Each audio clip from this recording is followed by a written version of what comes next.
प्रभु जो आप हमारे लिए करना चाह रहे हैं, आप हमें सिखाना चाह रहे हैं, यीशु मसीह के नाम में हम धन्यवाद करते हैं उसके लिए। यीशु मसीह के नाम में कहते हैं amen. Praise the Lord. Thank you very much. प्रभु का हम धन्यवाद करते हैं कि आज हम मिल पाए हैं। मैं मेरे अगुओं का भी धन्यवाद करती हूँ कि आज हम मिल पाए हैं। आई थिंक ये मेरा फर्स्ट संडे है after coming back from US. I don't know, but मैं बहुत नर्वस हो रही हूँ।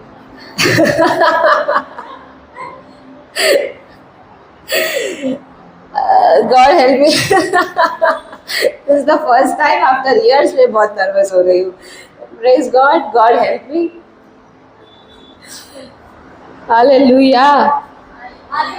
हाँ, कलीसिया, first century church and the stand for God. आज का जो हमारा टॉपिक है, पहली सदी की कलीसिया और उनका अपने प्रभु के लिए खड़ा रहना, उनका अपने प्रभु के लिए खड़ा रहना। चर्च, कलीसिया, उसका मतलब होता है एक्लेसिया। एक्लेसिया यानी विश्वासियों का समुदाय, अ कम्युनिटी और अ ग्रुप ऑफ बिलीवर्स और फॉलोअर्स ऑफ क्राइस्ट। जो लोग परमेश्वर के पीछे चलते हैं, उस पर विश्वास करते हैं, उनका समुदाय। कलीसिया का मतलब वो होता है। कलीसिया का मतलब, चर्च का मतलब वो होता है। जैसे कि आज हम यहाँ पर सब बैठे हैं तो हम एक कलीसिया है। क्यों? क्योंकि हम विश्वासियों का समुदाय हैं। We are a community of believers, we are a group of believers जो हम परमेश्वर की आज आराधना कर रहे हैं, परमेश्वर का नाम ऊंचा उठा रहे हैं, परमेश्वर के बारे में सीख रहे हैं, यीशु के बारे में सीख रहे हैं। सो वी आर चर्च, कलीसिया। सो आज जो भी बातें हम सीखेंगे वो हम उसी पॉइंट ऑफ व्यू से सीखेंगे कि कलीसिया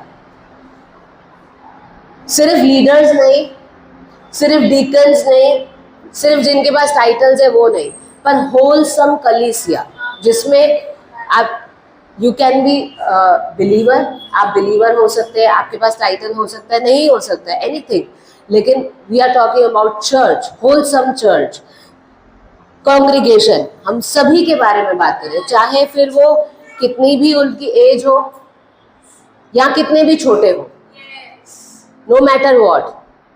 चाहे बच्चा कलीसिया के अंदर एज में चाहे वो साल भर का हो या उससे भी छोटा हो या कितना भी बड़ी एज का हो, हम सबकी बात कर रहे हैं। कोई कितना भी पुराना है और शायद हो सकता है कि नए हो, डजंट मैटर, लेकिन हम सबकी बात कर रहे हैं, सबकी, एवरीवन, हर एक इंसान जो इंक्लूड है उसकी बात हम कर रहे हैं। First century church, what is first century church? First century church या पहली सदी की कलीसिया, जैसा कि नाम बताता है, फर्स्ट सेंचुरी मीन जैसे अभी हम 21st सेंचुरी में, हम 21वीं सदी में, तो ये हम बात कर रहे हैं पहली सदी की। पहली सदी, दैट मीन्स यीशु मसीह के जन्म के बाद जो सदी चालू हुई वो पहली, मीन्स 1 AD। 1, जैसे अभी हम 2025 में है, वो हम 1 की बात कर रहे हैं, यानी 2025 साल पहले या 2000 साल पहले की बात, पहली सदी। अब पहली सदी में जो कलीसिया थी उसका जन्म हम जानते हैं कि एक्ट्स 2 के अंदर पेंटिकोस्ट के दिन हुआ। जो कलीसिया का जन्म हुआ वो पेंटिकोस्ट के दिन जब पवित्र आत्मा उतरा, उस समय कलीसिया का जन्म हुआ। तो उस समय की कलीसिया यानी कि, और दूसरी बात अगर आप जानते हो तो, कि चर्च वो या क्रिश्चियंस, वो नाम यीशु ने नहीं दिया है।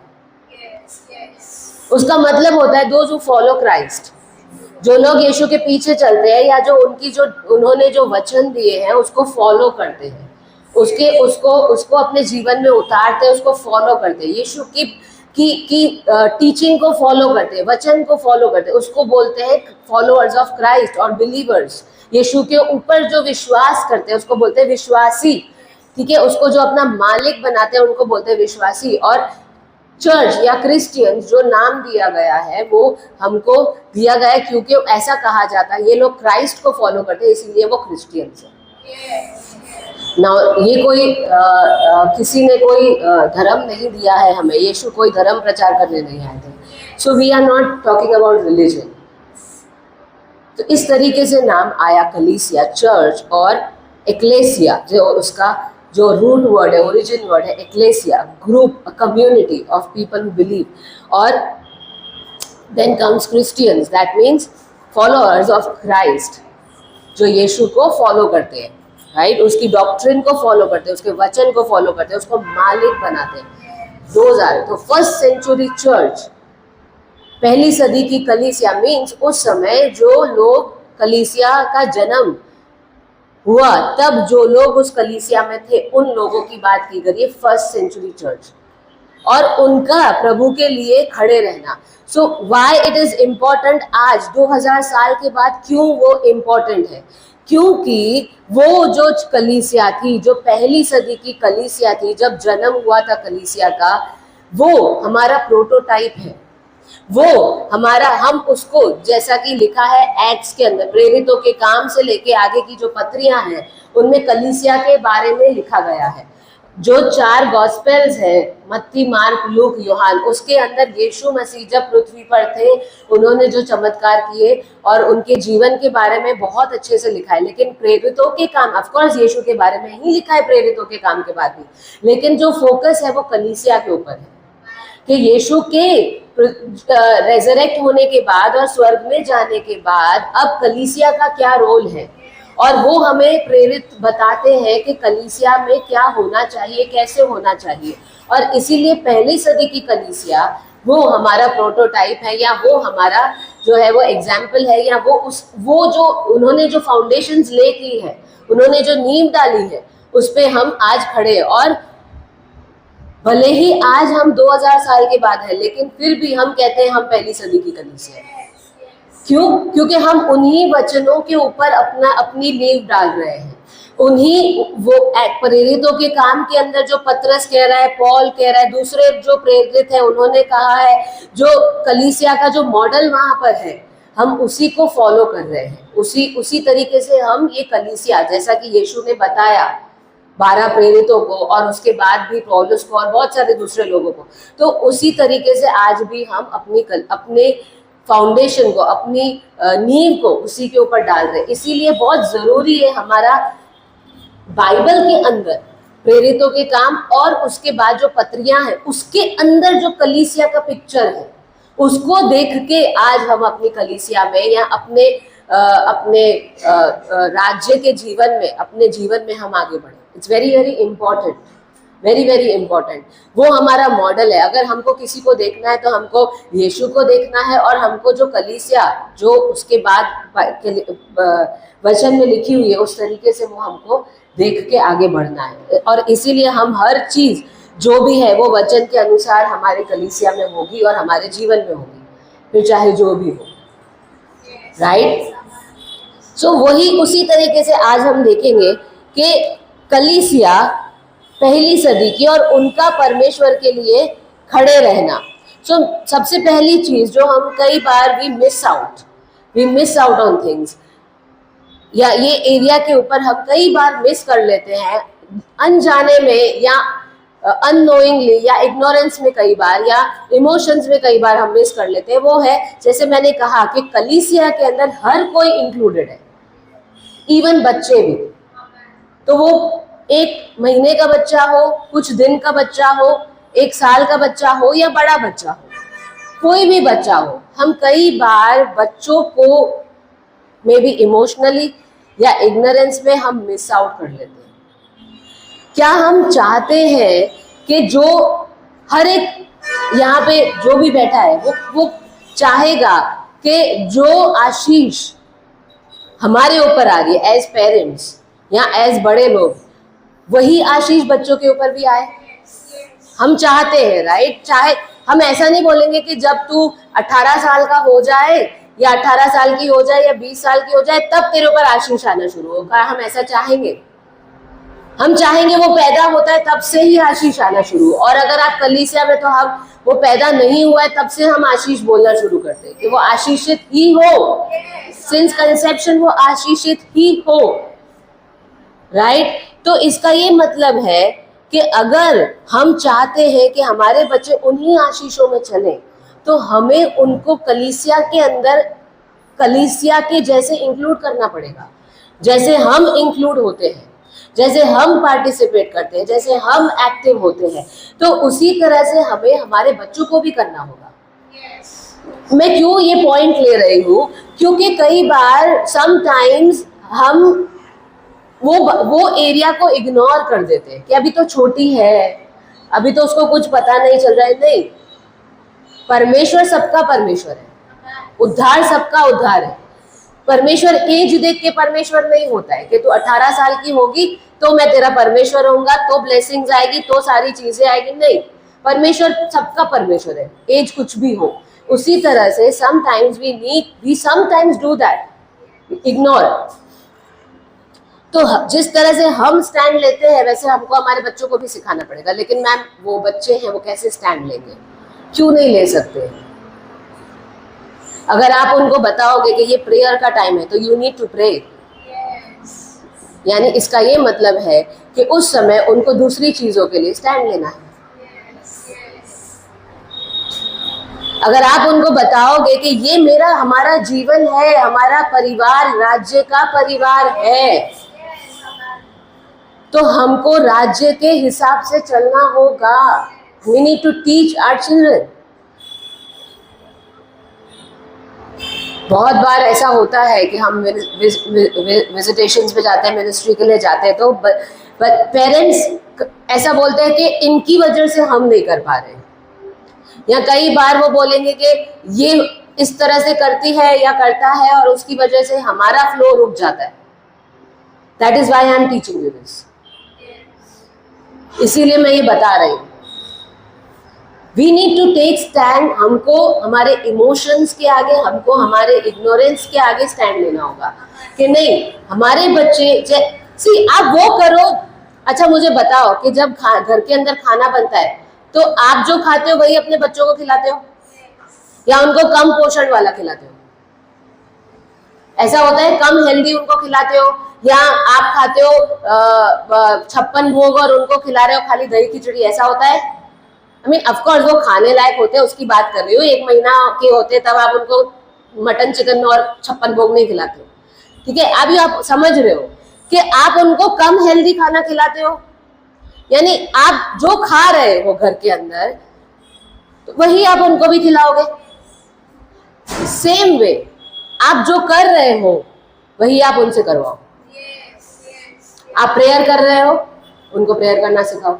आप वचन पढ़ रहे हो, उनको वचन पढ़ना सिखाओ। अगर नहीं आता है तो सुनाओ। आई मीन अगर वो पढ़ने लायक अभी पढ़ना नहीं सीखे तो उनको सामने बिठाओ और उनको उनके सामने पढ़ो ताकि उनके अंदर जाए। उनको स्टोरी सुनाओ बाइबल की, समथिंग, यू नो, उनको वचन में मजबूत करो।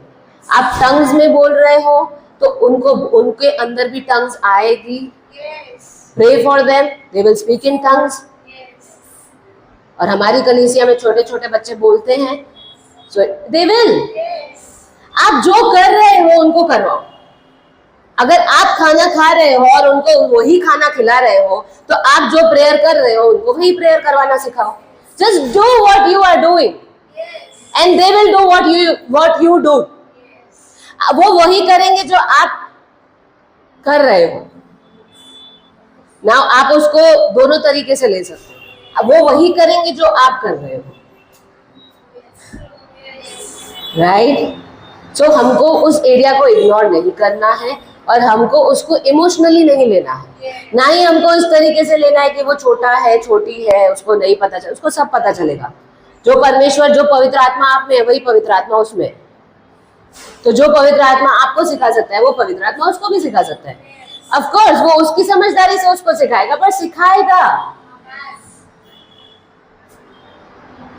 हम 18 साल के होते तो अचानक एनलाइटनमेंट नहीं हो जाता है। हम भी धीरे धीरे सीखते हैं, उसी तरह से वो भी धीरे धीरे सीखेंगे, पर हम उनको सिखाएंगे तो, या हम उस एरिया को इम्पोर्टेंट गिनेंगे तो।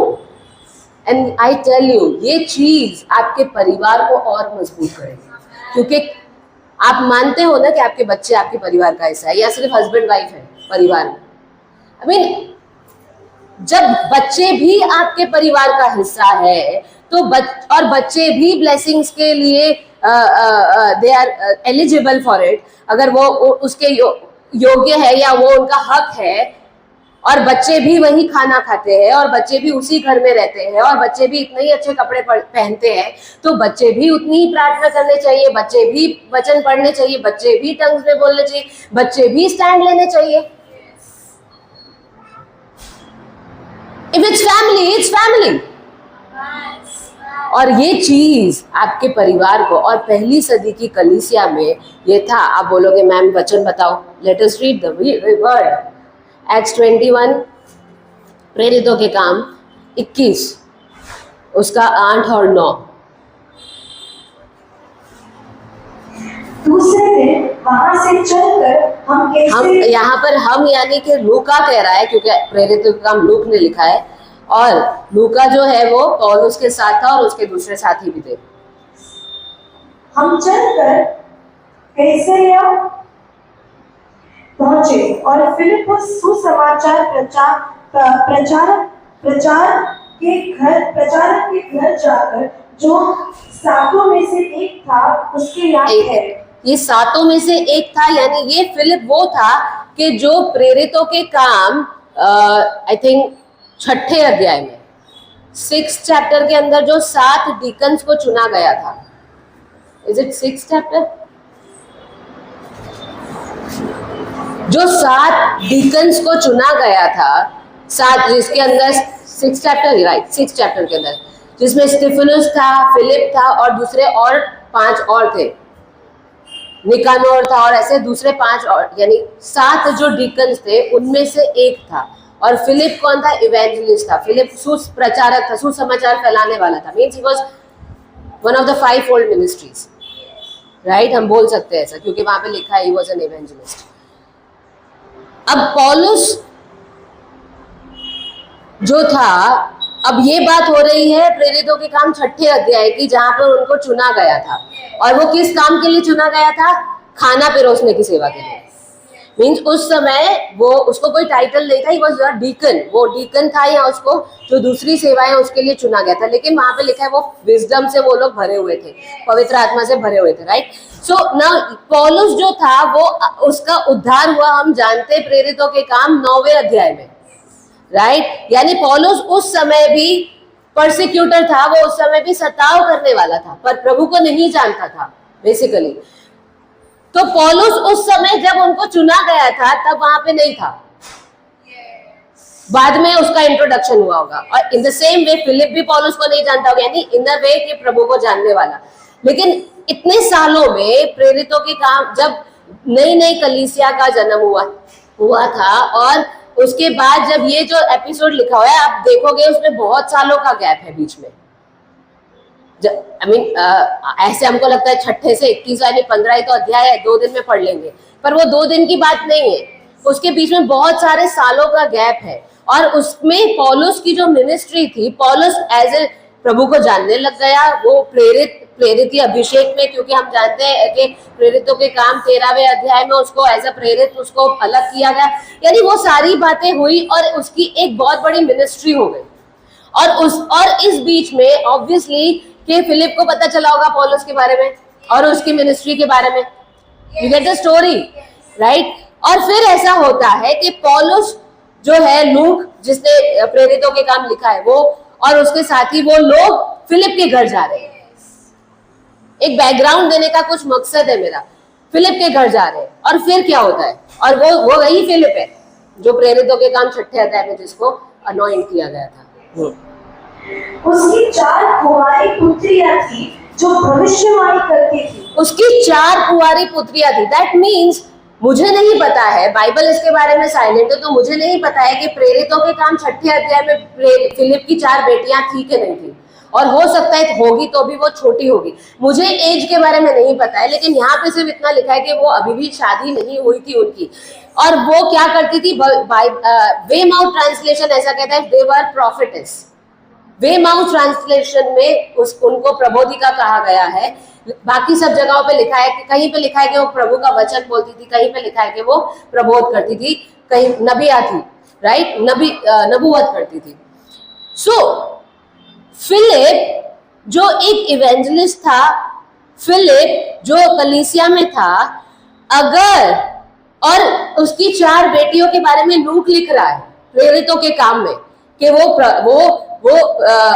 नबूवत करती थी, वो प्रबोध करती थी, या प्रभु का वचन वो शी यूज्ड टू प्रोफेसाई, वो एक अपने आप में गवाही है कि पॉल उनके घर में रहा हुआ है, लूक उनके घर में रहा हुआ है, एंड वो कह रहा है कि वो प्रोफेसाई कर रही है। अब पॉल वो बहुत बड़ा मिनिस्टर, वॉज अ वेरी, उसका लेवल आत्मा में, यू नो दैट। इसका ये मतलब है कि जब वो छोटी होगी तब से फिलिप उनको, और आप जानते हो कि प्रोफेसी यूं ही नहीं आती है, उसमें भी ऐसे लेवल की प्रोफेसी यूं ही नहीं आती है कि जहां पर उनको कहा गया या उनको एज ए रिकग्नाइज किया या उनके ऊपर एक सील लगाई कि वो लोग प्रोफेसाई करते हैं, right. So it doesn't come like that. वो कितना वचन से भरपूर होगी वो चारों की चारों लड़कियां कि वो प्रोफेसाई कर रही थी। यानी बचपन से फिलिप ने उनकी बेटियों को या उसके परिवार के अंदर क्या नींव डाली होगी, और कभी भी उसने अपनी चारों बेटियों को कलीसिया के, क्योंकि प्रेरितों के काम 2 और 42 ऐसा कहता है कि वो लोग कलीसिया की डॉक्ट्रिन में लॉलीन रहे थे। यानी फिलिप ने जो शिक्षा थी कलीसिया की, वो उससे अपने बच्चों को, अपनी बेटियों को, स्पेशली जो 4 बेटियां लिखी है उनको उससे दूर नहीं रखा था, उसमें सिखाया था, और पूरा का पूरा परिवार आज राज्य के लिए वो लगा हुआ था, right. So we need to teach our children, we need to teach our children.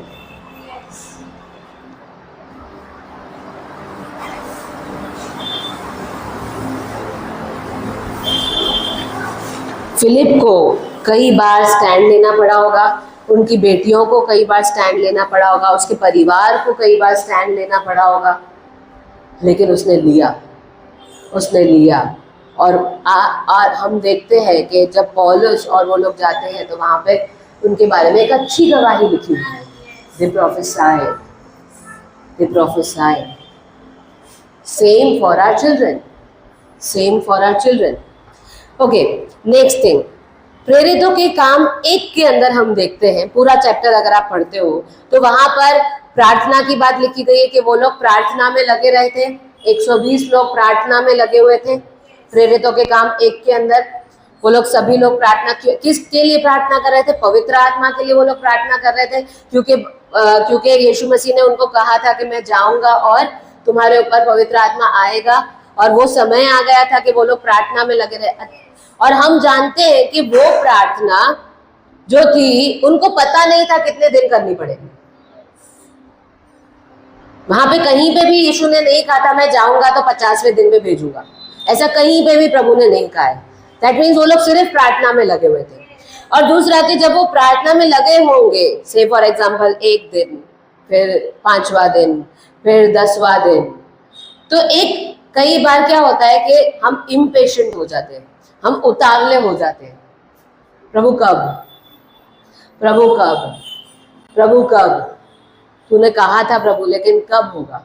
when प्रभु 10 दिन से प्रार्थना कर रहे हैं, प्रभु 15 दिन से प्रार्थना कर रहे हैं, प्रभु वो प्रॉमिस पूरा नहीं हुआ है, प्रभु कब तक प्रार्थना करनी पड़ेगी? प्रभु तू मुझे बता दे कि आज पहली अक्टूबर है, तू मुझे बता दे कि पहले दिसंबर तक प्रार्थना करनी है, मैं फिर कोई सवाल नहीं पूछूंगा, पर तू मुझे बता दे कब तक करनी पड़ेगी, किस दिन मुझे आंसर मिलेगा? इम्पेशेंस।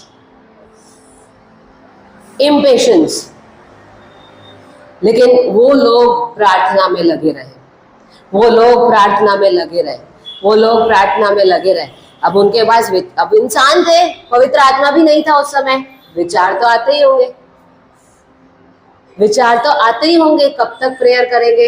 120 लोग थे, चलो हम बोले 12 को नहीं आते थे, वो भी इंसान ही थे, आते होंगे, आई डोंट नो, लेकिन किसी ना किसी को, या किसी ने अंदर सोचा हो कि यार कब तक करेंगे, 120 लोग हैं हम लोग, कब तक हम बैठे रहेंगे यहाँ पर, कब तक प्रार्थना करेंगे, कब प्रॉमिस पूरा होगा? Just a thought, I don't know, but just a thought. लेकिन वो लोग लवलीन रहे और वो अपनी इम्पेशेंस के सामने उन्होंने स्टैंड लिया, अपने इम्पेशेंस के सामने वो खड़े रहे और प्रभु के जो वचन है उसके पक्ष में खड़े रहे। प्रभु ने बोला है तो वो पवित्र आत्मा को भेजेंगे, प्रभु ने बोला है, और जब तक और प्रभु ने कहा जब तक पवित्र आत्मा से ना भर जाओ शहर में से बाहर नहीं जाना। तो उन्होंने भी पकड़ लिया उसको, जब तक पवित्र आत्मा से ना भर जाए हम यहाँ से हिलने वाले नहीं है। हमें नहीं पता है कितने दिन लगेंगे, पर जितने भी दिन लगेंगे हम नहीं हिलेंगे, जितने भी दिन लगेंगे हम नहीं हिलेंगे यहाँ से। वो लोग अपनी इम्पेशेंस, अपने उतावलेपन के ऊपर आए और नहीं, we need to stand for God, we need to stand on the word. हमें वचन के ऊपर खड़ा रहना है, होगा होगा और होगा। वो उसने बोला है यानी होगा, उसने बोला है यानी होगा। They stood against their impatience, होगा होगा। We need to stand against time। होता है, it's everybody gets impatient, सभी को ऐसा होता है, प्रभु कब तक करेंगे, प्रभु अभी तक नहीं हो रहा है, अभी तक नहीं हो रहा है, अभी तक नहीं हो रहा है, अभी तक नहीं हो रहा है। लेकिन I tell you, प्रभु कभी लेट नहीं होता है। God is never late।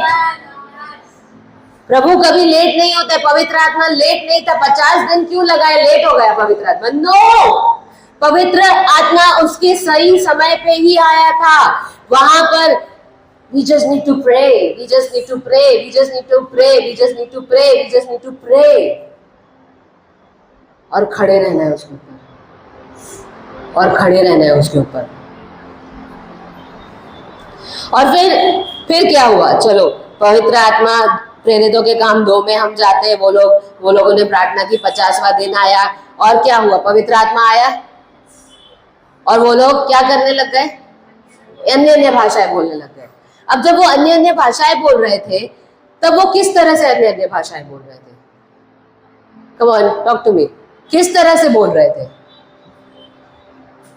जोर जोर से? कितनी जोर जोर से बोल रहे थे? बाहर हजारों लोगों को सुनाई दे रहा था। यानी वो 120 लोग इतनी जोर जोर से बोल रहे थे कि बाहर के हजारों लोग जो खड़े थे उन तक वो आवाज जा रही थी और उनको समझ आ रहा था कि वो क्या बोल रहे हैं। मीन्स इन लोगों को समझ नहीं आ रहा था कि ये लोग क्या बोल रहे हैं, क्योंकि वो अन्य भाषा में बोल रहे थे, लेकिन प्रभु उन अन्य भाषाओं को इंटरप्रेट करके उन लोगों को सुना रहे थे। राइट, वही हुआ था। पर वो कितनी जोर जोर से, बहुत जोर जोर से बोल रहे थे, तभी तो हजारों लोगों तक। आज मान लो कि यहाँ पर हम बैठे हैं इस रूम के अंदर और इस छोटे से रोड के अंदर 10-15 हजार लोग हैं, तो वो आवाज भी होगी। पर 120 लोगों की आवाज वो 10-15 हजार लोगों की आवाज से ज्यादा थी और उन लोगों को समझ भी आ रहा था। यानी वो कितनी जोर से बोल रहे होंगे, कितनी जोर से बोल रहे होंगे। क्या हम इतनी जोर से प्रार्थना कर सकते?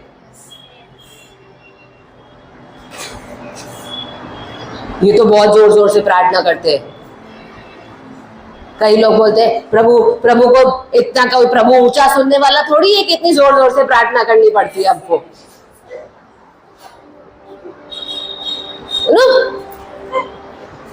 कहाँ इतने ही, प्रभु को सब सुनाई देता है, आप मन में करोगे तो भी सुनाई देगा। और फिर वो वचन भी कोट करते हैं, प्रभु मनों को जांचने वाला परमेश्वर है, वो हमारी मन की प्रार्थनाओं को सुनने वाला परमेश्वर है। तो जोर जोर से करने का जरूरत है, मन में ही करो। तो बाइबल तो ये भी कहता है तुम्हें परमेश्वर का मन है, तो प्रभु को भी क्या कुछ बोलने की जरूरत है, सुन दो।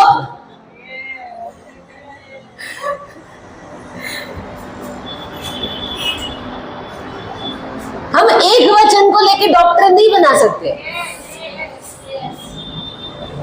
जिसको विश्वास है वो बोले, जिसको विश्वास है वो बोले।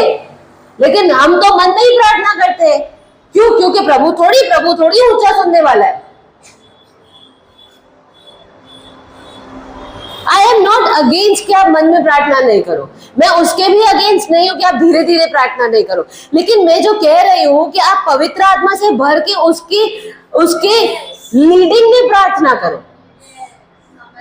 अब हमेशा ऐसा नहीं होता है कि हम माइक में प्रार्थना करते हैं या हम इतनी जोर से प्रार्थना करते हैं कि हमारा गला खराब हो जाए। हर समय ऐसा नहीं होता है, लेकिन हर समय ऐसा भी नहीं होता है कि हम मन में 5 मिनट प्रार्थना करके खड़े हो जाए। वहां पे उन लोगों ने, और दूसरा वहां पे लिखा है कि जब वो प्रेयर कर रहे, जब वो बोल रहे थे तो क्या कहा लोगों ने कि इन लोगों ने सुबह सुबह पी लिए। वही लिखा है वहां पे कि वो लोग मदिरा पी के बैठे हैं वहां पे, नशा करके बैठे हैं वहां पे, यानी वो लोग उनकी हंसी उड़ा रहे थे, वो लोग उनकी हंसी उड़ा रहे थे। ऐसी कोई प्रार्थना करता है? क्या आप अकेले ही हो मसीह को जानने वाले? हम तो ऐसी प्रार्थना नहीं करते, कोई और तो ऐसी प्रार्थना नहीं करता है। दिस इज व्हाट पीपल से। और वही तो वो लोग बोल रहे थे कि ये लोग मदिरा पी के ऐसी हरकतें कर रहे हैं। लेकिन उस समय वो 120 लोग, उस समय वो 12 प्रेरित, उन्होंने जो बाहर की जो लोग मजाक कर रहे थे, वो जो बोल रहे थे, उनको नहीं सुना और वो खड़े रहे वहां पे कि अरे वो उनको जो बोलना है बोले, लेकिन यहाँ पे पवित्र आत्मा के साथ आमना सामना हो रहा है। जो चीज कभी नहीं हुई है वो हो रही है। पृथ्वी पर पवित्र आत्मा कभी नहीं आया था, पहली बार उतर रहा है और हम उन लोगों की बात सुनेंगे। यहाँ पर आप घर के अंदर प्रार्थना कर रहे हो, आप टंग्स में बोल रहे हो, आपका आमना सामना परमेश्वर के साथ हो रहा है, आपकी परमेश्वर की हजूरी आपके घर में उतर के आई है, वो आपके साथ बात कर रहा है, व्यवहार कर रहा है, एंड वी आर थिंकिंग वो पड़ोसी क्या सोचेगा।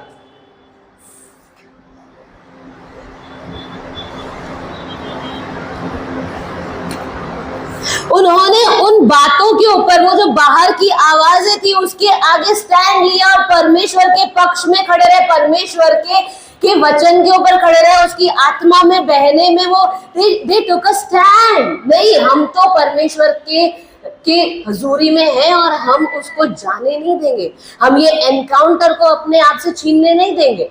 बाहर की तो बहुत सारी आवाजें आती है, इतनी सारी प्रेयर कोई करता होगा, इतनी सारी मीटिंग में कोई जाता होगा।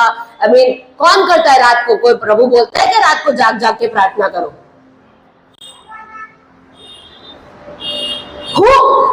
I mean, have you ever encountered God?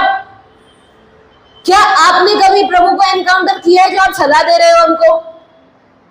Come under this encounter. ये एनकाउंटर के नीचे आओ तो आपको पता चलेगा कि जब परमेश्वर जब मिलने आता है ना, जब परमेश्वर का आमना सामना हमारे साथ होता है ना, जब हमारा आमना सामना, तो कोई समय नहीं रहता है वहां पे, तब कोई बाउंड्रीज नहीं रहती है वहां पे, तब कोई क्या कह रहा है वो सारी चीजें नहीं होती। It's just God and you, but it is we, वो हमको उन बातों के आगे, उन विचार, उन शब्दों के आगे हमको स्टैंड लेना होता है। मुझे नहीं सुनना है कोई क्या कह रहा है, मुझे कोई पड़ी नहीं है कोई क्या कह रहा है। My God has come down to meet me. वो कायनात का मालिक मुझे मिलने के लिए आया है, वो कायनात का मालिक मुझे मिलने के लिए आया है। So I stand for him, I stand for him.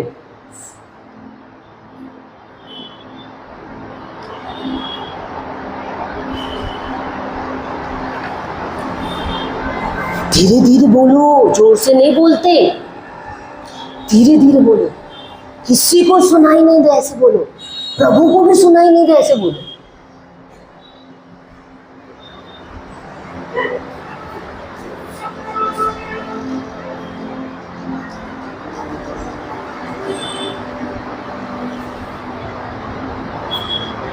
Stand against these words. Stand. परमेश्वर से बात कर रहे हो आप। कोई अन्य भाषा बोलता है इतनी सारी, ऑफ कोर्स हम बोलते हैं अन्य भाषा,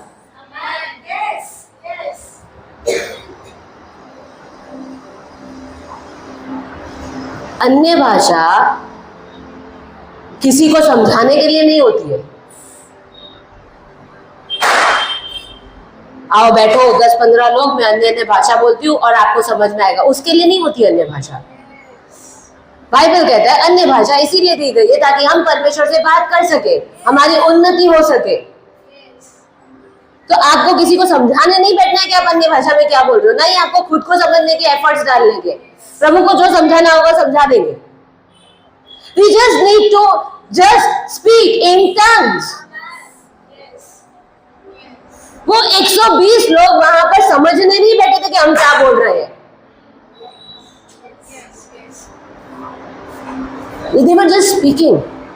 उसे बोल रहे थे।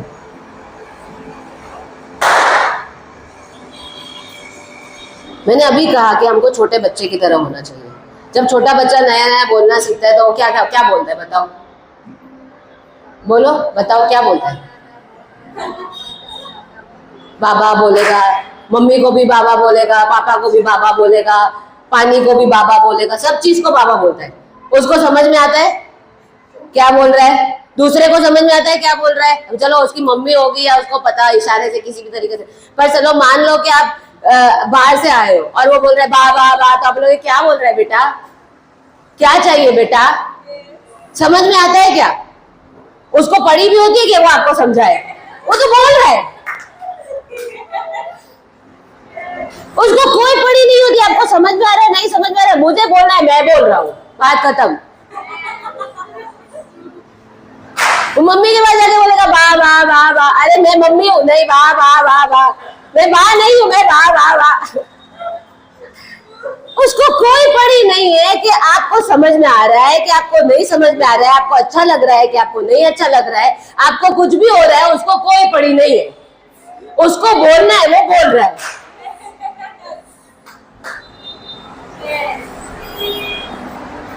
It's your problem, not my problem.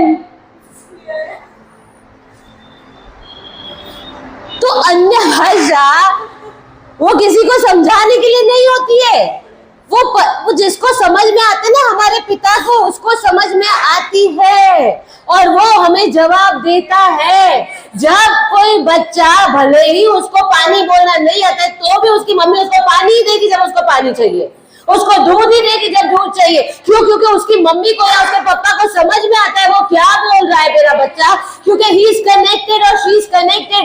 Your father in heaven understands what you are speaking. किसी और को समझ में आए कि नहीं आए, उसको पता है मेरे बच्चे को ये चाहिए, वो देगा।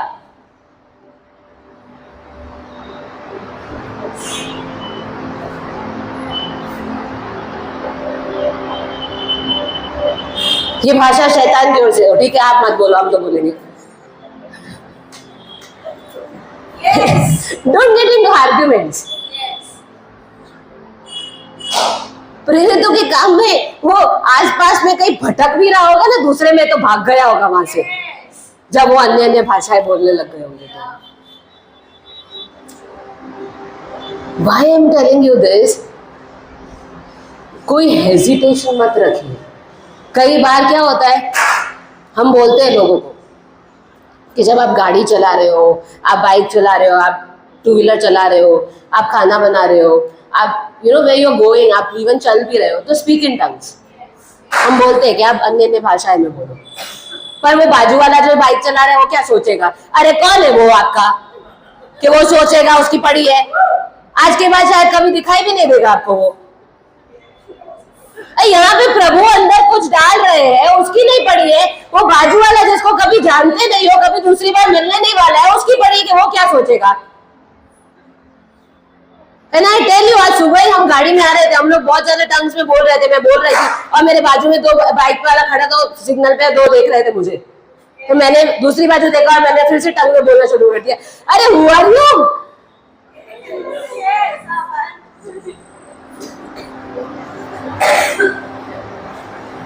Stand against those thoughts. वो हेजिटेशन, वो कि लोग क्या सोचेंगे, अरे जिसको जो सोचना है सोचे। आप अपने परमेश्वर से, अपने पिता से बात करो, जिसको जो सोचना है वो सोचे। You are downloading something from heaven. आप हेवन से डाउनलोड कर रहे हो, खाना बना रहे हैं और हम डांस कर रहे हैं। He's already overcome. He's already overcome. और कोई आ गया और हंसने लग गया, हम बोलेंगे वेरी गुड, जॉय अनवाइंडिंग हो रहा है, आप भी गाओ, यू ऑलरेडी ओवरकम। मेरा किचन है, मैं खाना बना रही हूँ, मेरा घर है, मैं डांस कर रही हूँ, मैं प्रभु की स्तुति आराधना कर रही हूँ, मैं अन्य भाषा बोल रही हूँ, मैं मेरे पिता से बात कर रही हूँ। I am downloading it, just behave as if you are a believer. Stand for God's things. ऊपर की बातों के लिए खड़े रहिए।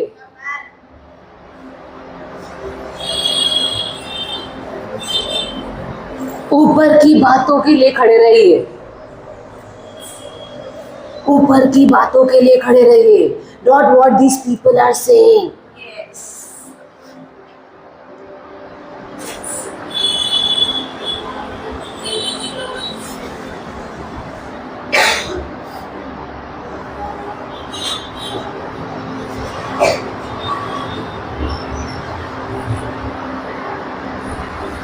प्रेरितों के काम 2, उसका 44-45 और ओके, पहले ये पढ़ते। Next point, this is my next point.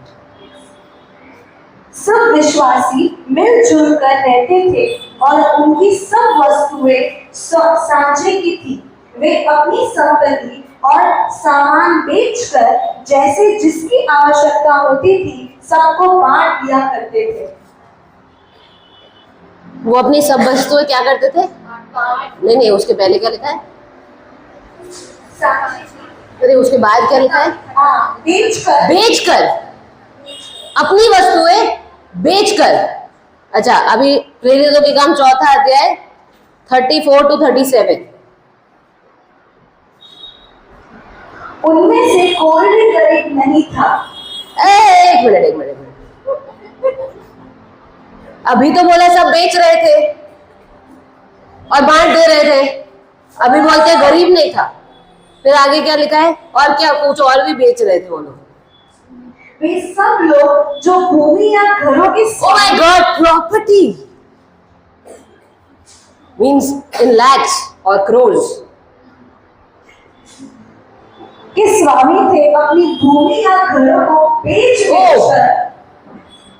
उनका मूल्य लाते तथा उन्हें प्रेरितों के चरणों में रख देते थे।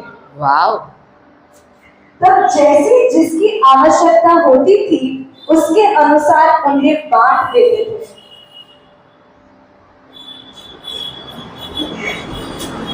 प्रॉपर्टी, क्रोर्स। और कहाँ लाते थे? प्रेरितों के चरणों में। और वो उनमें से कोई भी गरीब नहीं था। प्रॉपर्टी बेचने के बाद भी गरीब नहीं था, वस्तुएं बेचने के बाद भी गरीब नहीं था। How come?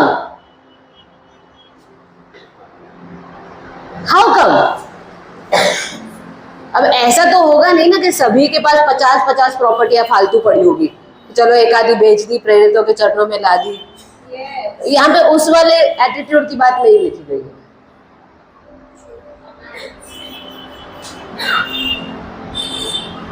हाउ कम वो लोग गरीब नहीं थे?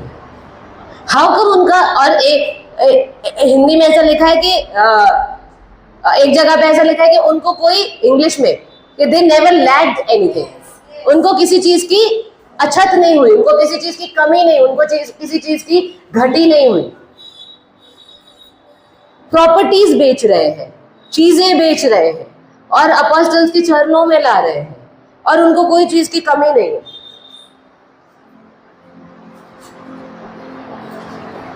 Let me give you one powerful revelation. Hebrew 7 उसका 9 से 10, 9 और 10।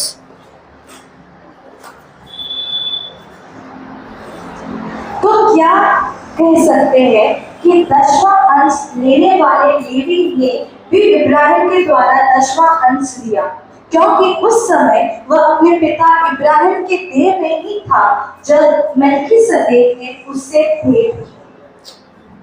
लेवी वो याजक कुल था, वो टाइथ ऑफरिंग लेता था, टाइथ्स लेता था, पुराने नियम में लिखा है, दशमां अंश लेता था। लेकिन जब वहां पे लिखा है कि जब अब एक ये प्रिंसिपल है कि अगर हम किसी से टाइथ, अगर लीडर टाइथ लेते हैं या जैसे लेवी टाइथ लेता है तो दैट मीन्स उसका टाइथ भी जाना चाहिए, वो प्रिंसिपल है, तो ही वो भूमि फलवंत होगी। तो वो प्रिंसिपल यहाँ पे बाइबल समझा रहा है हमको कि जो लेवी था उसने अपना दशमांश कब दिया? जब वो अब्राहम के लॉइंस में था, जब वो अब्राहम के अंदर था। तब तक लेवी आए नहीं थे क्योंकि वो तो उसके बाद आए, ठीक है। तो जब अब्राहम के अंदर था या अगर हम आज की बात करें तो अब्राहम की आत्मा में था या उसके लॉइंस में था, कमर में था, तब जाके उसने, अब्राहम ने जो दशमां अंश दिया। तो हम कह सकते, बाइबल ऐसा कहता है कि लेवी ने भी दशमां अंश उसके अंदर रह के दिया। और किसको दिया? मलकीसदेक को। और मलकीसदेक कौन था? राजा। और वो किसको दर्शाता था? वहां पे लिखा है कि मलकीसदेक का कोई माता पिता का कोई नहीं है और वो उसका कोई मरने का कोई नहीं है। That means he is a representative of God. और वही लिखा है कि यीशु जो है वो मलकीसदेक की उसमें आया है, राइट? हम जानते हैं ये। यानी कि अब्राहम ने, हम कह सकते हैं कि उसने प्रभु के पास दशमांश लाया in the form of Melchizedek. और लेवी जो था उसने अब्राहम के अंदर रह के मलकीसदेक को दिया, right? Now let us read John 21 and 10। यूहन्ना 21 और उसका 10 क्या कहता है?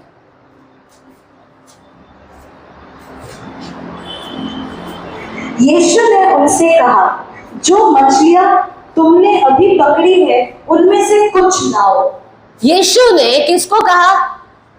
चेलों को। वहां पर जो अपॉस्टल्स थे वो 7 चेले थे वहां पर, बट वो लोग पूरे के पूरे सबको ये रिप्रेजेंट कर रहे थे, राइट? अब ये यीशु, ये कब की बात है? वो रेजरेक्ट हो गया, जिलाया गया, तब की बात है। और यीशु ने ये, अब जब आप लोगों को स्टोरी पता है कि जब यीशु ने उन लोगों को बुलाया तब ऑलरेडी उनके पास मछली थी जो रोस्ट हो रही थी। लेकिन यीशु ने क्या कहा? तुमने जो पकड़ा है उसमें से कुछ मेरे पास लाओ। मीन्स आपके पास जो है उसमें से कुछ मेरे पास लाओ। और पतरस दौड़ के गया और जो ऑलरेडी किनारे पे था वो दौड़ के गया और उसने जाल किनारे तक लाने के लिए ड्रैग किया उसको। और वो लोग, ऑफ कोर्स वो उन्होंने बोला तो वो लाए होंगे प्रभु के पास मछली।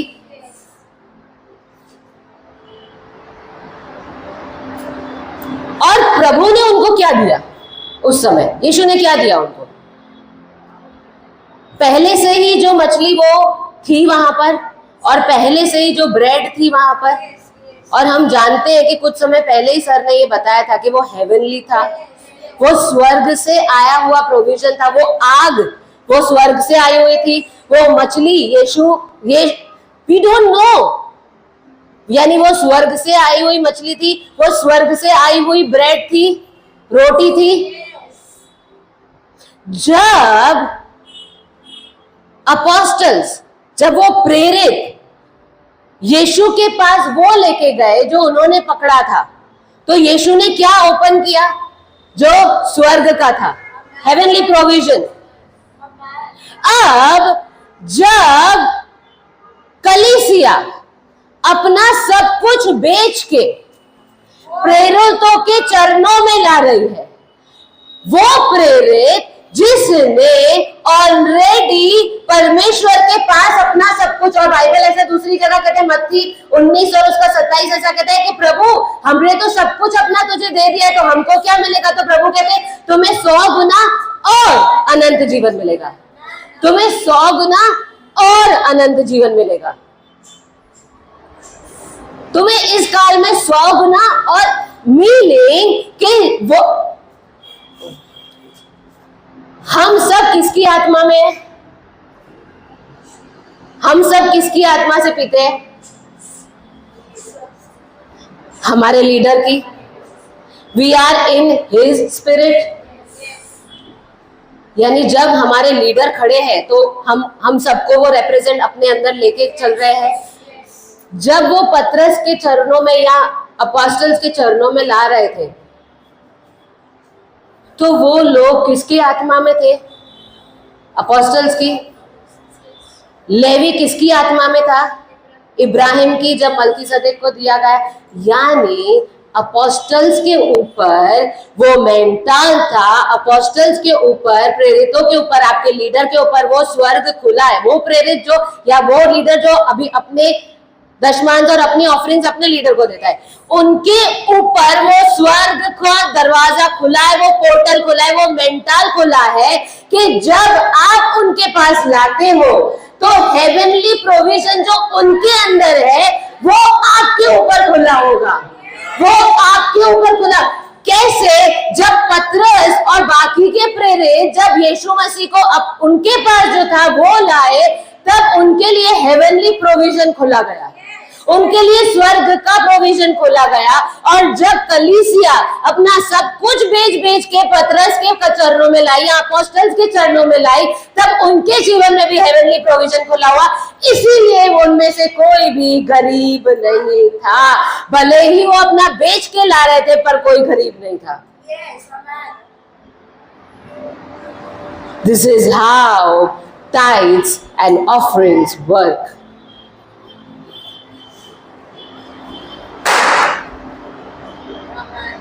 लेकिन क्या हम इतना सारा ऑफरिंग दे सकते हैं कलीसिया में? Your choice, your choice. मेरा बाइबल कहता है कि जब वो उन अपोस्टल्स के चरणों में अपने घर तक बेच के ला दिए, अपनी प्रॉपर्टीज बेच के ला दी, अपनी वस्तुएं बेच के ला दी, उसके बाद भी वो गरीब नहीं रहे थे, उसके बाद भी उनको कोई कमी नहीं हुई थी। इट्स योर चॉइस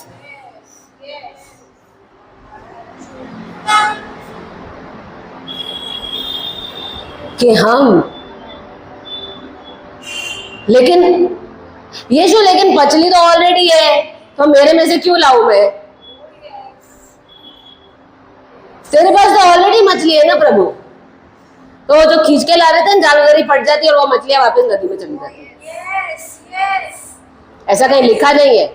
लेकिन जब हम प्रभु से बाकी रखते हैं ना, तो हमको जो प्रभु ने दिया है ना, वो टिकता नहीं है। This is tithes and offering. We need to stand against those thoughts कि अगर मैं प्रभु को दूंगा तो मेरा कैसे पूरा होगा, अगर मैं प्रभु को दे दूंगा तो मेरा कैसे पूरा होगा। If your job, अगर आपकी जॉब, आपका बिजनेस, आपका whatever आपका सोर्स है, तो आपका पूरा नहीं होगा। लेकिन अगर आपका प्रभु सोर्स है, तो बाइबल कहते हैं कलीसिया में कोई गरीब नहीं था। And we are the same church, we follow the same Christ.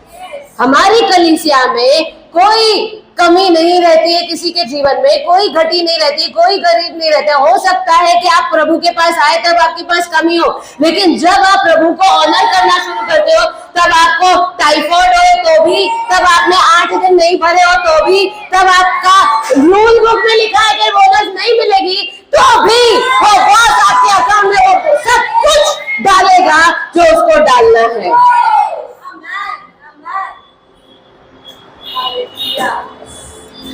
आपकी ब्लेसिंग आपसे कौन रोक सकता है?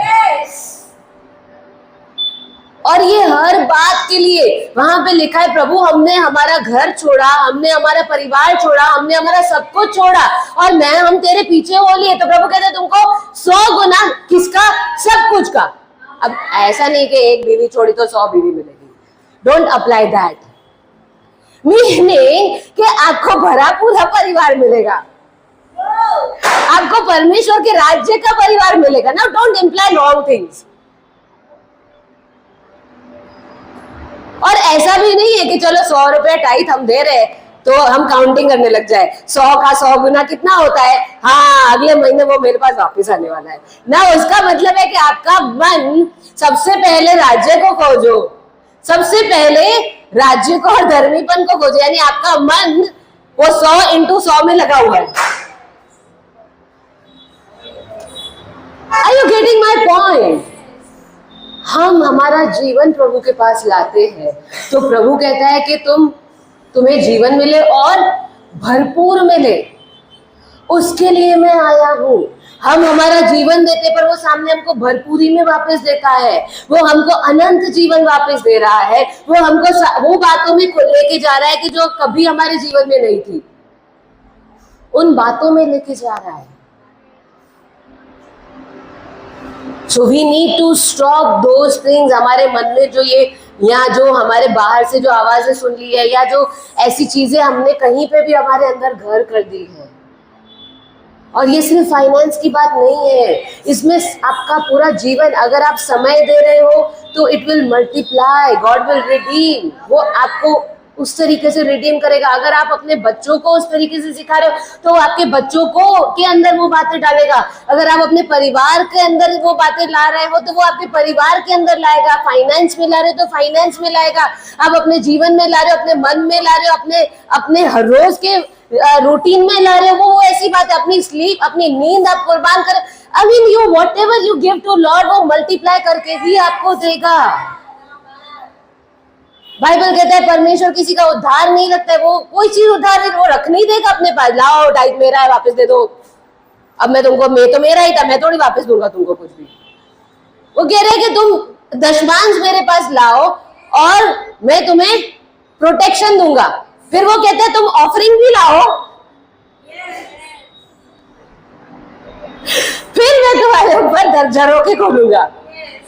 मीन्स आप दशमांश दोगे तो दशमांश वाली ब्लेसिंग आएगी. आप ऑफरिंग दोगे तो ऑफरिंग वाली ब्लेसिंग आएगी. आप फर्स्ट फ्रूट दोगे तो वो फर्स्ट फ्रूट वाली ब्लेसिंग आएगी. आप जीवन दोगे तो जीवन वाली ब्लेसिंग आएगी. But we need to stand against those things कि मुझे इतना ही प्रभु को देना है, मुझे इतना नहीं देना है. ये मेरा, ये प्रभु का, ये इसका, ये उसका, ये मेरा, ये उसका, ये मेरा. आई मीन अगर हम ऐसे करने बैठेंगे तो we will not move forward. And I tell you, जब हम प्रभु को प्रभु के तरीके से, पूरे दिल से, पूरे ऑनर से देते हैं ना, तब कभी कोई चीज की कमी नहीं होती. कभी कोई चीज की कमी नहीं होगा ना. तो वो दूध को बेच के भी पूरा करेगा, लेकिन वो आपके जीवन में कभी कोई कमी नहीं रहने देगा. कभी कोई कमी नहीं रहने देगा. Honour God, honour God.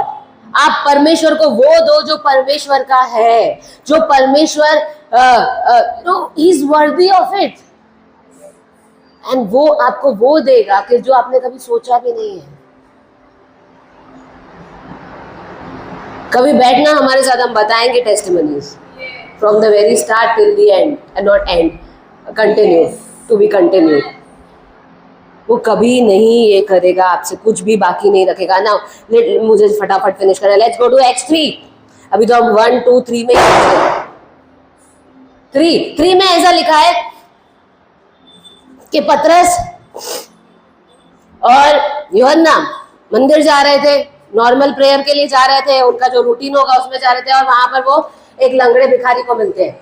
और वो लंगड़ा भिखारी उनको पकड़ के उनसे कह रहा है कि मुझे कुछ दे दो. और वो ऐसा कह रहे हैं कि भाई हमारे पास तो कुछ नहीं है, पर यीशु मसीह के नाम में खड़ा हो, आपको पता है ये चीज हो रही है, ठीक है ना. जब पतरस और यूहन्ना जा रहे थे और उन्होंने वो लंगड़ा भिखारी, दूर से भी दिखा होगा उनको, वो जा रहे थे और दिखा होगा उनको. अब वो पहली बार तो उसको देख नहीं रहे होंगे क्योंकि वो रोज मंदिर में जाते थे. वो 40 साल से वहीं पे होता था, भीख मांगता था. तो वो जा रहे हैं और वो देख रहे हैं लंगड़ा भिखारी है. I mean this just my interpretation. तो अब वो उनके ऊपर था कि वो उसको इग्नोर करके आगे बढ़ जाए. अरे ये तो ऐसा ही है, या मान लो ऐसे थॉट्स के हमारे लीडर यीशु मसीह भी तो यहाँ से कितनी बार गए थे, कभी उन्होंने उसको ठीक नहीं किया तो हम कौन है?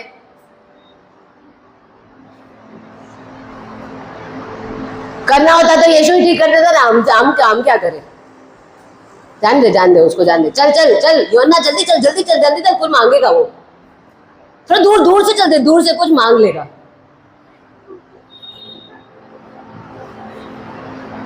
These are our thoughts. ये इंसान ना बहुत बीमार है, इससे तो ये तो लंगड़ा है, इसको तो क्रिएटिव मिरेकल चाहिए। Not possible. बुखार होता ना तो चलो ठीक था, सिर दर्द होता तो ठीक था, ये तो लंगड़ा है, जन्म से वो भी लंगड़ा है, पैदा ही पाप में हुआ है। अभी उस समय तो ऐसा कहा जाता था कि अगर ऐसे पैदा हुए यानी आप बहुत ज्यादा पापी, पैदा ही पाप में हुआ है, प्रभु ने ही नहीं देखा उसकी तरफ, नहीं तो प्रभु उसको ऐसा क्यों पैदा करते? These are thoughts that come and these are demonic thoughts. ये प्रभु की ओर से नहीं है थॉट। उन्होंने कहा कि ये जो है, जब वो प्रार्थना करने के लिए जाए थे, ऑफ कोर्स वो पहले भी गए, लेकिन उस समय पवित्र आत्मा ने उनको प्रेरणा की, क्योंकि बाइबल कहता है हर भले काम की प्रेरणा पवित्र आत्मा की ओर से आती है। तो हो सकता है उनको ऑडिबली सुनाई नहीं दिया, लेकिन एक जस्ट प्रेरणा आई उनके अंदर कि मुझे इसके लिए प्रार्थना करनी चाहिए, हमको इसके लिए प्रार्थना करनी चाहिए। और उस समय उसने उसको रोका और उन्होंने उनको और देखा और उसने बोला, देख हमारे पास ये सब नहीं है सोना चांदी, लेकिन हम जो तुझे देना चाह रहे हैं वो तो है कि यीशु मसीह के नाम में उठ और खड़ा हो, चल फिर। उन्होंने उस समय उन विचारों के आगे या उनकी सोच के आगे या उनके एक्सपीरियंस के आगे या उनके लॉजिक के आगे या जन्म से ऐसा है ना, ये है ना, वो है, जो ट्रेडिशनल बातें थी उसके ऊपर आके उन्होंने वो किया जो परमेश्वर उनको कहना चाह रहा था, और वहां पे उन्होंने चमत्कार देखा। मुझे बताओ, यूहन्ना ने और पतरस ने अपनी ताकत से उसको हील किया था? वो चाहते तो भी हो सकता था कि ऐसा? अपने दिमाग से सोचते तो वो कभी नहीं करते। वो जब प्रेरणा प्रभु यीशु कर रहे हैं, जब ताकत उनकी है, जब हीलिंग उनको देनी है, हमें तो सिर्फ बोलना है, खड़े रहना है विश्वास से, एंड वो उठेगा, वो चलेगा। So we have to come against those thoughts कि मेरे से नहीं होगा। मुझे क्या करना है उसको चंगा जो मेरे से नहीं होगा? मुझे तो प्रार्थना करनी है, मुझे तो यीशु मसीह के नाम में बोलना है, दैट्स इट। मुझे तो भरपूर होना है हर रोज, और जब ऐसी कोई परिस्थिति आए, जब कोई ऐसा व्यक्ति आए, तो मुझे तो प्रार्थना करनी है।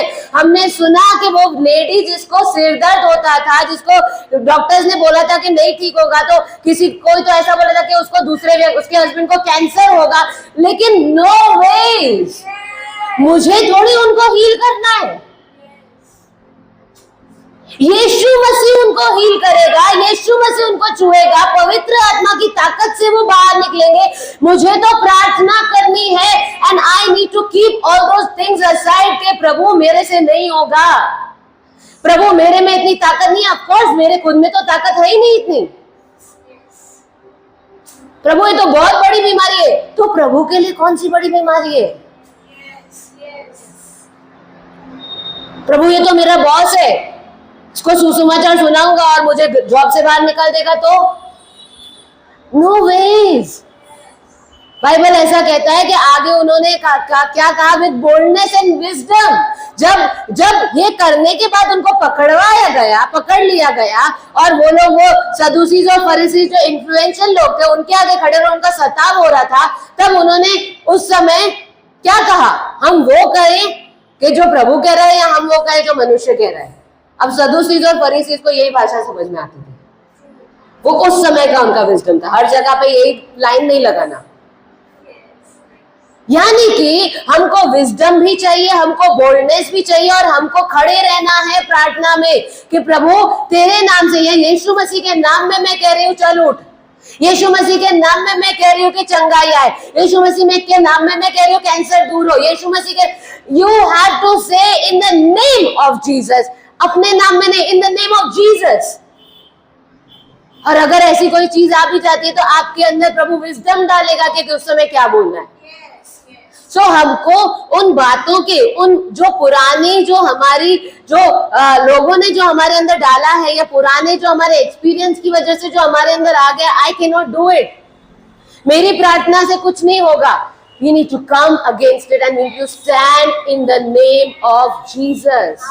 हमें यीशु मसीह के नाम में, उसके वचन के ऊपर खड़ा रहना होगा, तब मिरेकल्स होंगे, तब हम सुसमाचार दे पाएंगे, तब जाके लोगों के जीवन में काम होंगे, तब लोगों के घरों में शांति आएगी, तब छुटकारा आएगा, तब चीजें होगी जो हमने नहीं सोची। अगर हम चाहेंगे तो नहीं होगा हमारे मन अपने उससे। It is God. It is God. लेकिन यीशु को कहीं पे जाना होगा तो जैसा लूका 10 में लिखा है, उसने 70 को अपने अधिकार दिया और भेजा। तो यीशु को कहीं जाना होगा तो वो आपकी और मुझे भेजेगा। वो अपनी कलीसिया को भेजेगा, वो अपने लोगों को भेजेगा, वो अपने वचन से भरपूर लोगों को भेजेगा, वो अपने पवित्र आत्मा से भरपूर लोगों को भेजेगा। And we need to stand against those things. और हमें परमेश्वर के वचन जो कह रहा है, परमेश्वर की इच्छा जो कह रही है, परमेश्वर का पर्पस जो कह रहा है, हमको उसके पीछे चलना होगा, उसके ऊपर खड़े रहना होगा। अगर यूहन्ना और पतरस सोचने बैठे होते ना तो वो खड़ा नहीं होता लंगड़ा, लेकिन उन्होंने यीशु के नाम के अंदर जो ताकत है उसको पकड़ा और उसको कहा यीशु मसीह के नाम में खड़ा है। और उसके बाद वो बोलते भी है, तुमको क्या लगता है ये हमने किया है? नहीं, ये यीशु ने किया है जो मुर्दे में से जिलाया गया। That was their faith. वो उनकी बिलीफ थी, वो उनका फेथ था। मैं नहीं कर रहा हूं जो मुझे तकलीफ हो, या मैं नहीं कर रहा हूं जो कम पड़े। वो यीशु है जिसके स्वर्ग में, जिसके आत्मा में कोई कमी नहीं है। और अगर वो सिर दर्द ठीक कर सकता है तो उसमें इतनी ताकत है कि वो कैंसर को भी ठीक कर सकता है। अगर वो बुखार ठीक कर सकता है तो उसमें इतनी ताकत है कि वो घरों के अंदर टर्न अराउंड लाके रख दे। अगर he can do everything. We need to stand in the name of Jesus. आपको पता है यीशु मसीह के नाम में उसका मतलब क्या होता है? आप यीशु मसीह की जगह पे खड़े हो इंस्टेड ऑफ जीसस। आप यीशु मसीह की जगह पे खड़े हो। अगर आप किसी के लिए प्रार्थना करने जा रहे हो तो आप यीशु मसीह की जगह पे वहां खड़े हो और आप प्रार्थना कर रहे हो instead of Jesus. Instead of Jesus, in the authority, परमेश्वर के अधिकार में आप वहां पे खड़े हो, जो अधिकार परमेश्वर ने आपको दिया है। और उन्होंने कहा प्रभु तेरे नाम में तो भूत भी निकल गए, प्रभु तेरे नाम में तो चंगाई, मतलब भूत भी यानी चंगाई भी हुई होगी, दूसरी बातें भी हुई होगी। We need to stand in the name of Jesus and we need to pray. कौन प्रार्थना कर सकता है? आप विश्वास करते हो यीशु मसीह के नाम में, आप प्रार्थना कर सकते हो। Simple faith, simple faith, simple faith. उसमें कोई रॉकेट साइंस नहीं है। आप विश्वास करते हो यीशु मसीह के नाम में, आप प्रार्थना कर सकते हो। विश्वासियों के नाम से ऐसे चमत्कार होंगे। कितने साल आपको चर्च में जाना पड़ेगा तब आप ये कर सकते हो? You believe in Jesus, you can do it. इसका ये मतलब नहीं है कि आपको कलीसिया में नहीं जाना है, वहां पे आपका विश्वास और बढ़ेगा, आपकी वचन की तलवार को और शार्पन किया जाएगा, आप मसीह के और गहराइयों में जा पाओगे आत्मा की। What I'm trying to say is, मेरे एफर्ट्स नहीं, हमको हमारे एफर्ट्स लगाना बंद करना पड़ेगा। और एफिशिएंस हम बहुत ज्यादा नहीं देखेंगे। एफिशिएंस की पत्री 6 उसमें क्या लिखा है ना, यहाँ पर और बहुत सारे एग्जाम्पल्स है। अकीला प्रिस्किला है कि जो लोग बिजनेस भी करते थे और वो लोग कलीसिया के अंदर सेवकाई भी करते थे। लुदिया थी, वो बिजनेस वुमन थी, बहुत बड़े बड़े कॉन्टैक्ट्स थे उसके, और उसके बावजूद भी उसने पौलुस के लिए, उसकी सेवकाई के लिए अपना घर खोल दिया। और ऐसे बहुत सारे लोग जिन्होंने कुछ चीजों को ना बोला प्रभु के लिए खड़े रहने के लिए। बहुत कुछ को ना बोला प्रभु। अब एफिशियंस 6 के अंदर हम देखते हैं 10 से आगे वहां पे लिखा है वो कि हमारा युद्ध जो है वो मांस और लहू से नहीं है, लेकिन आत्मिक, क्या लिखा है, आत्मिक लश्करों से, प्रधानताओं से और अंधकार की सांसारिक, मीन्स इट इज नॉट, आप किसी इंसान से नहीं लड़ रहे हो, इट्स स्पिरिचुअल। और उसके बाद वहां पे जो आर्मर है, जो व्हाट इज इन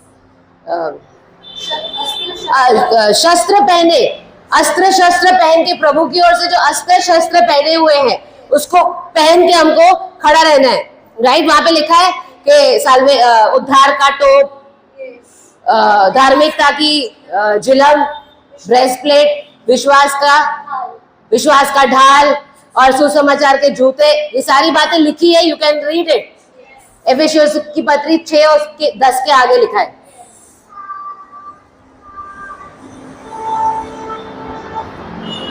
जब हम ये करते हैं, आप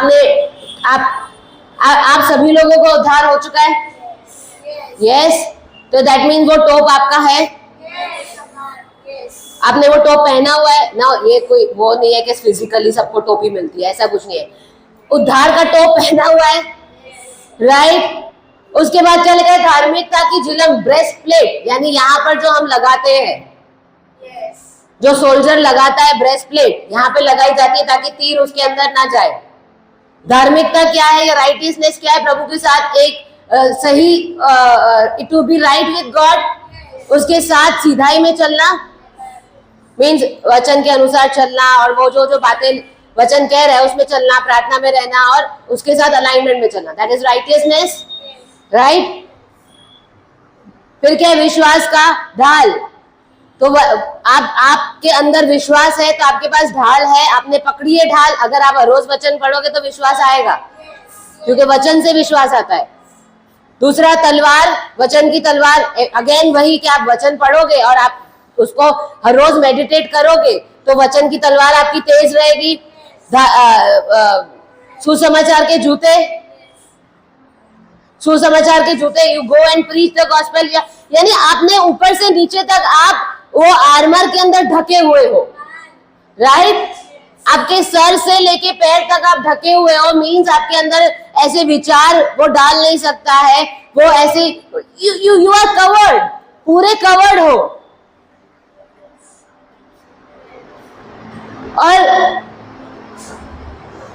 13 भी आया इसमें नहीं, एफिशियंस मैं इंग्लिश में पढ़ती हूँ क्योंकि हिंदी में बराबर ट्रांसलेशन नहीं है।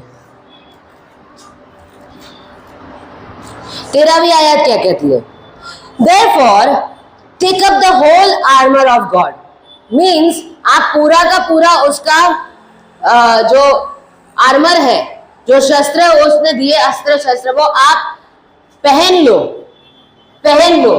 यानी एक सोल्जर जब तैयार होता है तो वो पहन लेता है, ठीक है। अब आपने पहन लिया उसको, मान लो आपने पहन लिया, बाइबल कहता है उसको पहन लो, और उसके बाद क्या करो, that you may be able to withstand in the evil, मतलब आप इसीलिए पहनो कि आप जो दुष्टता है उसके सामने खड़े रह सको, जो दुश्मन है उसके सामने खड़े रह सको। और उसके बाद क्या करो, having done all to stand।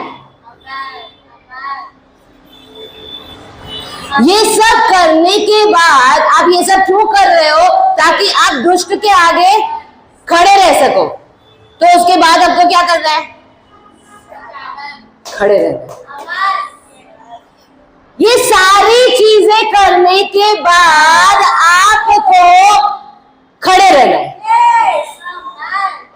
लेकिन तीर आए तो तोप है, लेकिन सामने तीर आए तो ब्रेस्टप्लेट है, लेकिन कोई दुश्मन चल के आ जाए तो तलवार है, लेकिन अगर वो तलवार चलाए तो ढाल है, लेकिन अगर हमको दौड़ना है तो जूते हैं। You just need to stand, doing all to stand।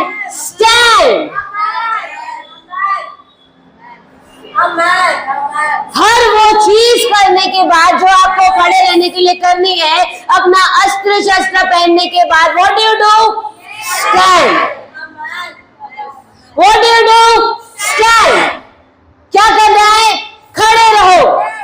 Stand. Stand.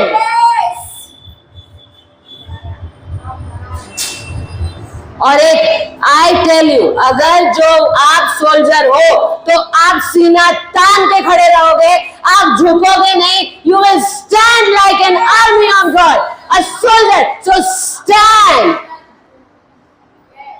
पहली सदी की कलीसिया अपने अस्त्र शस्त्र पहन के they would stand and they would be victorious. हर वो चीज जो आपको करनी है वो करो और खड़े रहो. जो राइटियसनेस, जो धार्मिकता परमेश्वर की ओर से आई है उसके ऊपर विश्वास करो. Just believe you are righteous.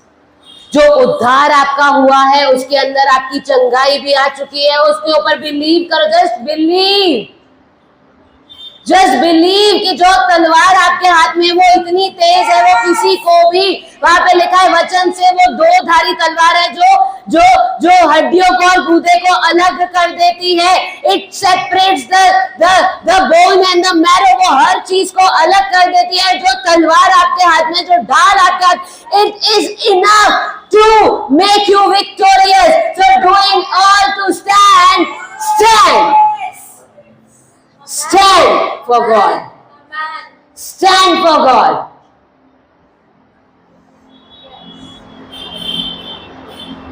Stand for God.